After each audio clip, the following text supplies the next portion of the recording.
ہماری زندگی کا مقصد بعد اعوذ باللہ من الشیطان الرجیم قال تعالی وما خلقت الجن والانس الا لیعبدون، اور نہیں پیدا کیا جنات اور انسانوں کو کہ وہ صرف اور صرف میری عبادت کریں، یعنی اللہ تعالی کی۔ پیش خدمت ہے شرح کتاب التوحید لفضیلۃ الشیخ عبداللہ ناصر رحمانی حافظہ اللہ۔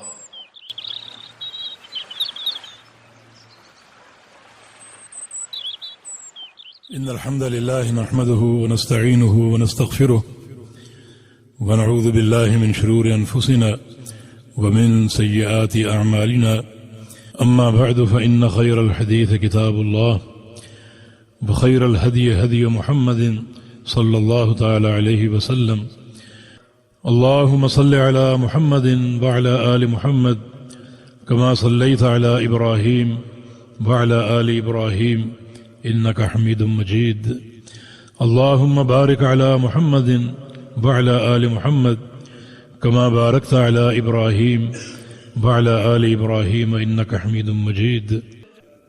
تو اس نام کے تعارف کے بعد ہم کتاب کا آغاز کرتے ہیں، پڑھیے بارک اللہ فیک۔ بسم الله الحمد لله والصلاة والسلام على رسول الله۔ قال المؤلف شيخ الإسلام محمد بن عبد الوهاب رحمه الله تعالى في كتاب التوحيد وقول الله تعالى وما خلقت الجن والإنس إلا ليعبدون، وقوله ولقد بعثنا في كل أمة رسولا أن اعبدوا الله واجتنبوا الطاغوت، وقوله وقضى ربك ألا تعبدوا إلا إياه وبالوالدين إحسانا، وقوله واعبدوا الله ولا تشركوا به شيئا، وقوله قل تعالوا أتل ما حرم ربكم عليكم ألا تشركوا به شيئا۔ بارک اللہ فیک، فتح اللہ علیک۔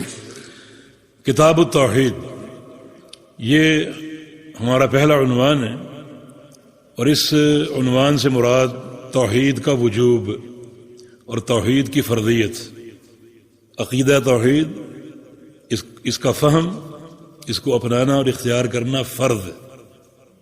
فرض کیوں ہے؟ کیونکہ اللہ تعالیٰ کا حق ہے۔ کیا اللہ تعالیٰ کا حق فرض نہیں ہوگا؟ اللہ تعالیٰ کے حق میں ہمیں کوئی اختیار ہوگا، کوئی تعمل ہوگا؟ نہیں۔ دوستو اور بھائیو، توحید کی تین اقسام ہیں۔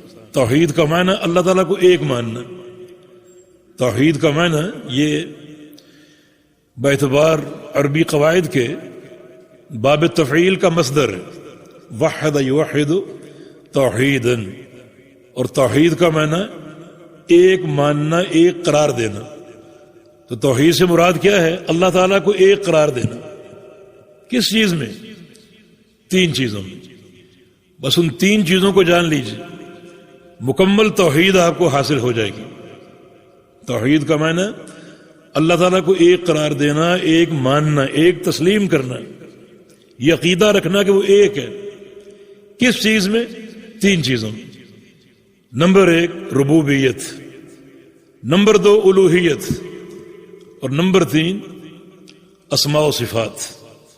توحید یعنی یہ فرض ہے کہ اللہ کو ایک مانو ان تین چیزوں میں، اس کی ربوبیت میں، وہ ربوبیت میں اکیلا ہے، اور نمبر دو الوہیت میں اکیلا ہے، اور نمبر تین اپنے ناموں میں، اپنی صفات میں، اپنے کاموں میں اکیلا ہے۔ اب آپ کے ذہن میں سوال ہوگا ربوبیت کیا ہے؟ بالکل درست سوال ہے۔ ربوبیت بھی تین چیزوں کا نام ہے۔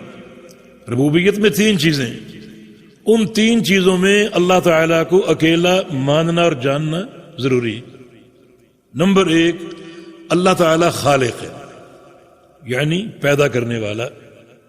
اور ایک بات شروع سے ذہن نشین کر لیجئے کہ اللہ تعالیٰ کی پوری توحید نفی اور اثبات کے ساتھ، یہ بات بار بار آئے گی، پوری توحید اثبات اور نفی کے ساتھ۔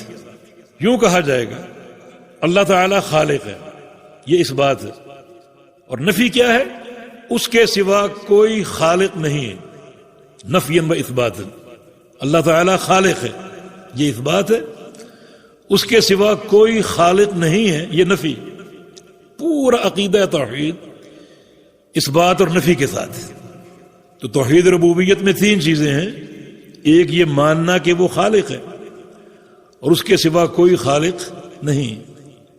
اللہ تعالیٰ فرماتا ہے حل من خالق غیر اللہ، بتاؤ لوگو کہ اللہ کے سوا کوئی خالق ہے؟ الا لہ الخلق والامر، پوری کائنات کی خلق اللہ کے لیے، والامر، اور پوری کائنات پر امر بھی اللہ کا چلتا ہے، کسی اور کا نہیں چلتا. اس بات اور نفی ذہن میں رکھو. الا لہ الخلق، یہ پوری دنیا اللہ کی خلق ہے، اس کے علاوہ کسی کی خلق نہیں ہے. والامر، اور پوری دنیا پر اللہ کا امر قائم ہے، اس کے سوا کسی اور کا امر قائم نہیں ہے. نفی و اثبات. تو یہ ہے توحید ربوبیت کا پہلا عنصر کہ اللہ تعالیٰ کو خالق ماننا اور اس کے سوا کسی کو خالق نہ ماننا. اگر کوئی شخص اللہ تعالیٰ کو خالق مانتا ہے اور کسی ایک چیز میں کسی غیر کو خالق مانتا ہے، دیکھو اس توحید کی نزاکت دیکھو، تو کیا وہ مومن رہے گا؟ نہیں، وہ دین سے خارج ہو جائے گا. آئیے ایک حدیث پر غور کریں. رسول اکرم صلی اللہ علیہ وسلم کا سفر حدیبیہ جاری تھا. یہ صلح حدیبیہ کا سفر.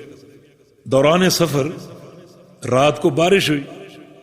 رسول کریم صلی اللہ علیہ وسلم نے صبح فجر کی جماعت کرائی اور نماز سے فارغ ہو کر صحابہ کو ایک درس دیا، بلکہ اللہ تعالیٰ کا ایک پیغام پہنچایا. اللہ تعالیٰ نے فرمایا اصبح من عبادی مؤمن بی وکافر بی. یہ جو رات بارش برسی ہے، اس ایک بارش نے برس کر کچھ بندوں کے ایمان تازہ کر دیے اور اسی بارش نے کچھ بندوں کو کافر بنا دی. ایک ہی بارش نے کچھ بندوں کے ایمان تازہ کر دیے اور اسی بارش نے کچھ بندوں کو کفر کی وادی میں دھکیل دیے. صحابہ کرام بڑا حیران و پریشان، یہ کیا معاملہ ہے؟ نبی علیہ السلام سے پوچھا کہ اس کی تفصیل کیا ہے؟ تو رسول اللہ صلی اللہ علیہ وسلم نے ارشاد فرمایا اما من قال مطرنا بفضل اللہ فهو مؤمن بی وکافر بالکواکب. جس شخص نے بارش کو دیکھ کر کہا یہ اللہ کا فضل ہے، یہ اللہ کی خلق ہے، اللہ کی دین ہے اور اللہ کے امر سے اتری ہے، اس ایک جملے نے اس کے ایمان کو تازہ کر دیا. اس کا ایمان نکھر گیا، اس کے ایمان میں بہار آ گئی.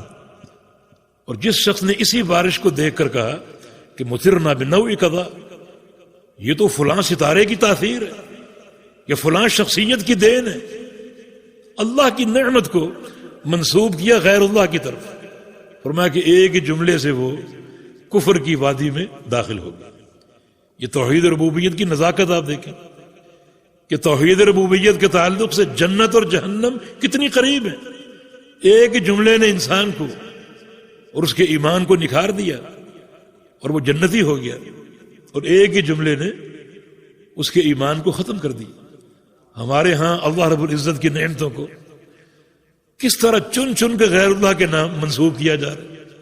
اولاد فلاں دیتا ہے، روزی فلاں دیتا ہے، شفا فلاں دیتا ہے، اور پھر مزاروں کے طواف ہوتے ہیں. خواتین اولاد کے حصول کے لیے جا کر قبروں پر بیٹھتی ہیں، قبروں کی مجاورت کرتی ہیں. نعمتیں اللہ رب العزت کی. بیٹا اللہ دیتا ہے اور نام کیا ہے؟ عطا محمد، محمد کی عطا ہے. بیٹا اللہ نے دیا اور نام کیا ہے؟ پیر بخش، پیر نے بخشا. تو بھائی یہ توحید ربوبیت کے خلاف ہے. اس توحید کی نزاکت آپ دیکھیں تو بڑی احتیاط کی اور بڑے اپنے عقیدے کے تحفظ اور سلامتی کی ضرورت ہے. تو پہلی چیز کیا ہے توحید ربوبیت میں؟ اللہ تعالیٰ ہی خالق ہے، اس کے سوا کوئی خالق نہیں. آپ کہیں گے کہ انسان تو ایٹم بم بنا دیتے، یہ خالقیت نہیں ہے. انسان نے گاڑیاں بنا دی، جہاز بنا دیے. بھائی خلق کا اصل معنی عدم کو وجود دینا ہے. جو آپ نے گاڑی بنائی، جہاز بنائے، ایٹم بم بنائے، وہ اللہ تعالیٰ کی دی ہوئی چیزوں کو جوڑ کر بنایا، خود کوئی چیز پیدا نہیں کی. مختلف اجزاء کو آپ نے جمع کیا، ان کو جوڑ دیا. اس میں لوہا استعمال ہوا ہوگا، لکڑی استعمال ہوئی ہوگی، اس میں اور بہت سے مواد استعمال ہوئے ہوں گے، وہ کس کی خلق ہے، کس کی دین ہے؟ اللہ تعالیٰ کی۔ آپ نے اللہ تعالیٰ کی دی ہوئی چیزوں کی ترکیب کی ہے، ان کو جوڑا ہے، آپ ان کے خالق نہیں ہیں۔ خلق کا اصل معنی کیا ہے؟ عدم کو وجود دینا، پانی کے بغیر پانی بنانا، مٹی کے بغیر مٹی بنانا، لوہے کے بغیر لوہا بنانا۔ یہ کس کی شان ہے؟ اللہ رب العزت کی۔ تو کیا ثابت ہو؟ اللہ تعالیٰ خالق ہے، اس کے سوا کوئی خالق نہیں ہے۔ وہی عقیدہ توحید نفیاً و اثبات ہے۔ دوسری چیز، اللہ تعالیٰ مالک ہے توحید ربوبیت میں، اس کے سوا کوئی مالک نہیں ہے، اللہ تعالیٰ ہی مالک ہے۔ وَلِلَّهِ مُلْكُ السَّمَاوَاتِ وَالْأَرْضِ تَبَارَكَ الَّذِي بِيَدِهِ الْمُلْكُ۔ وہ ذات بابرکت، اس کے ہاتھ میں ملک ہے، پوری کائنات کی بادشاہت ہے، وہ پوری کائنات کا مالک ہے، آسمانوں اور زمینوں کا مالک اللہ ہے، اس کے سوا کوئی مالک نہیں۔ ما یملکون من قطمیر، جن کو تم اللہ کے سوا پکارتے ہو وہ قطمیر کے بھی مالک نہیں، قطمیر کے جن کو پکارا گیا، یہ آج پکارا جا رہا ہے یا قیامت تک پکارا جائے گا، وہ سارے اکٹھے ہو کر ایک قطمیر کے مالک نہیں۔ قطمیر کیا ہے؟ کھجور نہیں، کھجور کی گٹھلی وہ بھی نہیں، گٹھلی کے اندر ایک باریک دھاگا ہوتا ہے، وہ قطمیر۔ قطمیر کے بھی مالک نہیں، مالک اللہ رب العزت۔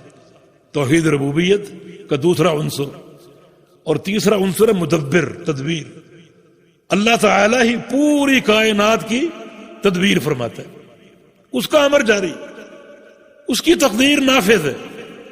مدبر، اس کے سوا کوئی تدبیر کرنے والا نہیں۔ اب دنیا میں جو تغیر ہو رہا ہے وہ اللہ کے امر سے ہو رہا ہے۔ کوئی بیمار ہوتا ہے تو کس کے امر سے؟ اللہ تعالیٰ کی۔ اس مریض کو شفا ملتی کس کے امر سے؟ اللہ تعالیٰ کی۔ کوئی مالدار ہے تو کس کے امر سے؟ اللہ تعالیٰ کی۔ فقیر ہے، غریب ہے تو کس کے امر سے؟ اللہ تعالیٰ کی۔ ایک پتا تک جھڑتا ہے تو اللہ کے امر سے جھڑتا ہے، کسی اور کا امر نافذ نہیں ہے، صرف اللہ تعالیٰ کا امر نافذ، اور وہی تدبیر فرمانے والا ہے۔ وَمَن يُدَبِّرُ الْأَمْرَ، کفار قریش سے پوچھا گیا کہ کون ہے جو سارے معاملات کا مدبر ہے اور سارے معاملات کی تدبیر کرنے والا ہے، تو وہ کیا کہیں گے؟ صرف اللہ تعالیٰ۔ لَيَقُولُنَّ اللَّهُ، اللہ تعالیٰ ہی سارے امور کا مدبر ہے۔ یہ تین اقسام یا تین عناصر توحید ربوبیت کے، اور یہ توحید کی پہلی قسم ہے۔ توحید کی پہلی قسم کہ اللہ تعالیٰ رب ہے، یعنی خالق ہے، اس کے سوا کوئی خالق نہیں ہے، مالک ہے، اس کے سوا کوئی مالک نہیں ہے، مدبر ہے، اس کے سوا کوئی مدبر نہیں۔ وہ پوری کائنات کا نظام اللہ کے ہاتھ میں، یہ توحید ربوبیت۔ ایک ذرے تک میں کسی غیر کی دخل اندازی نہیں ہے، نہ خلقن، نہ ملکن، نہ تدبیرن۔ نہ کوئی ایک ذرے کا خالق ہے، نہ کوئی ایک ذرے کا مالک ہے، اور نہ کوئی ایک ذرے کی تدبیر کرنے والا۔ آپ کہیں گے ہم مالک ہیں، پیسہ ہمارے پاس، ہم اس پیسے کے مالک ہیں، ہم اپنے گھر کے مالک ہیں، اپنی دکان کے مالک ہیں، یہ ملکیت ہی تو ہے؟ نہیں، فرق ہے آپ کے مالک ہونے میں اور اللہ کے مالک ہونے میں۔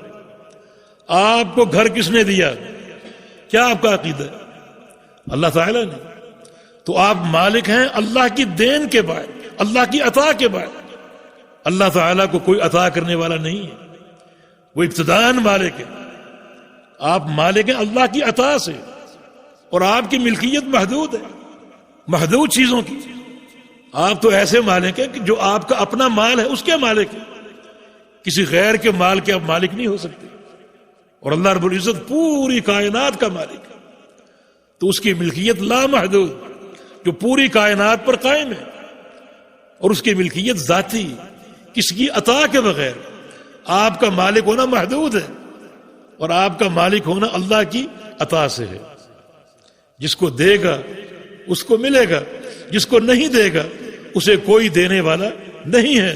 اللہم لا مانع لما اعطیت ولا معطی لما منعت۔ اللہ تعالیٰ حق بیان کرنے کی توفیق دے، حق سمجھنے کی توفیق دے، اس توحید پر ہمیں استقامت دے، اور ہمارا خاتمہ اسی توحید کے عقیدے پر ہو. انشاءاللہ کل ملاقات ہوگی. اقول قولی هذا واستغفر الله لي ولكم واخر دعوانا ان الحمد لله رب العالمين. قال تعالی وتعاونوا علی البر والتقوی، بھلائی اور تقوی کے کاموں میں تعاون بنے. ہمارے واٹس ایپ کا نمبر 0097334124647. ہمارے فیس بک صفحہ کا عنوان URBUEDUCLIP. ہمارے یوٹیوب چینل کا عنوان URBUEDUCLIPS.